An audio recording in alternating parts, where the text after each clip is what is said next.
আপনি হয়তো কখনো এমন মানুষ দেখেননি যারা সূর্যের তাপে লাল মাটি লাগিয়ে থাকেন। আজ আপনাকে নিয়ে যাচ্ছি এমন এক রহস্যময় উপজাতির কাছে। এরা হলো আফ্রিকার নাম্বিয়ার হিম্বা উপজাতি, যাদের জীবন এখনো 200 বছর আগের মতোই রয়ে গেছে। এই উপজাতির নারীরা শরীরে মাখে পর্চিচ নামের এক লাল পেস্ট, যা তৈরি হয় গরুর চর্বি আর লাল মাটি মিশিয়ে। অনেকে ভাবে এটা শুধু মেকআপ, কিন্তু আসলে এটা সূর্যের তাপ, ধুলো আর পোকামাকড় থেকে ত্বককে রক্ষা করে। তাদের কাছে এই লাল রং মানে জীবনের প্রতীক, কারণ এই মাটিই তাদের জন্ম, এই মাটিই তাদের গর্ব।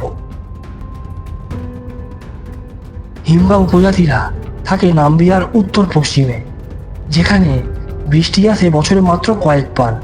তবুও তারা প্রতিদিন হাসে, গরু চড়ায় আর গড়ে তোলে নিজেদের স্বপ্নের পৃথিবী। তাদের সমাজে বংশধারা চলে মায়ের দিক থেকে, মানে একজন ছেলে নিজের বাবার নয়, মামার সম্পত্তির উত্তরাধিকার পায়। তাদের গয়না, হেয়ারস্টাইল ও পোশাক সবই এক একটা গল্প। চুলে তারা মাটি ও চর্বি মিশিয়ে সুন্দর ব্রেড বানায়, যা বলে দেয় মেয়েটি বিবাহিত না অবিবাহিত। কিন্তু আজও তারা লড়ছে খরা, আধুনিকতার চাপ আর দরিদ্রের সঙ্গে। তবুও তারা হার মানে না, কারণ হিম্বা মানেই মাটির সন্তান, যারা কখনো থামে না।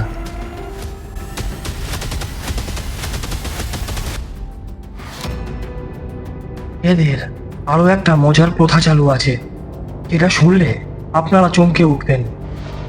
স্ত্রী বিনিময় প্রথা। আফ্রিকার হিম্বা উপজাতির এটি একটি ব্যতিক্রম প্রথা। স্ত্রী ভাগাভাগি করা বা স্ত্রী অতিথিদের কাছে পাঠানো। কোনো পর্যটক এখানে ভিজিট করলে সেটার সুযোগ পেয়ে যাবে। ইউটিউবে এইরকম অনেক ভিডিও আছে, তারা বলেছে এই রকম কথা। এই ঘটনা কতটা সত্য, কেন করে এরা, তাদের মেয়েরা কেন জনিতে ধোঁয়া দেয়, এই রকম কালচার কি আসলেই কোথাও থাকে, বা থাকতে পারে, বা থাকা উচিত বলে মনে হয়? কোনো এক ভিডিওতে সেটা নিয়ে তোমাদের আলোচনা করব। তার জন্য চ্যানেলটি সাবস্ক্রাইব করো।